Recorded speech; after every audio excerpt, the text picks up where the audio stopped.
Living together in community can be such an immense blessing, but at times it can also be difficult. We as individuals have our own needs, goals, desires, and beliefs, which are not always the same as in others. And regrettably, this sometimes can result in disagreement.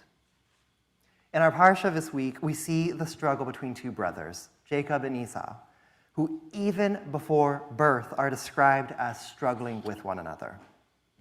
This week, I am greatly influenced by my teacher, Rabbi Avital Hochstein of Hadar, Israel. She writes in her Devar Torah that we can read this week's parsha through two possible understandings. In the Torah, we read, "V'yomer Adonai lach, shnei goyim bevivtech v'tivnech u'shnei leumim mimaich." And God said to her, to Rebekah, "Two nations are in your womb. Two separate peoples shall issue forth from your body." Rabbi Hochstein teaches that we can approach this relationship between Jacob and Esau in one of two ways, depending on how we understand the word two from above. She teaches that we can read this story of sibling rivalry through the lens of hatred or equality. Using a common rabbinic mechanism, she reads the word for two, shnei, as sina and shava, respectively hatred and equality.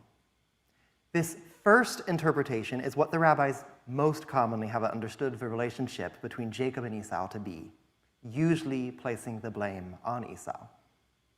Through this interpretation, these brothers are stuck in a cycle of rivalry. Quoting, "Their conflict born in the womb will endure through generations." But by reading two through the lens of equality, we can read this story from a very different light.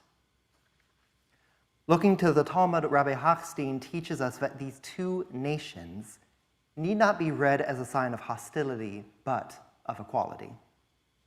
We can read this story as giving hope for a world in which the descendants of Jacob and Esau, and indeed in which all of Abraham's descendants, can live together in love, respect, and equality. Our tradition teaches that despite their differences and struggles, Jacob and Esau did reconcile. We will read in the coming weeks of this account of Jacob returning home from afar, seeing his brother Esau, slowly yet surely coming closer to one another, ultimately embracing each other in love.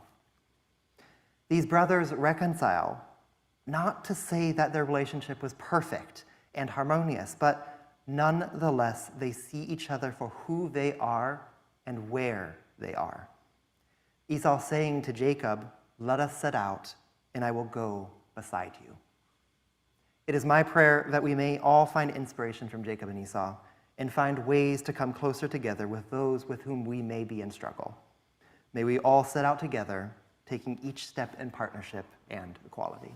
Shabbat Shalom.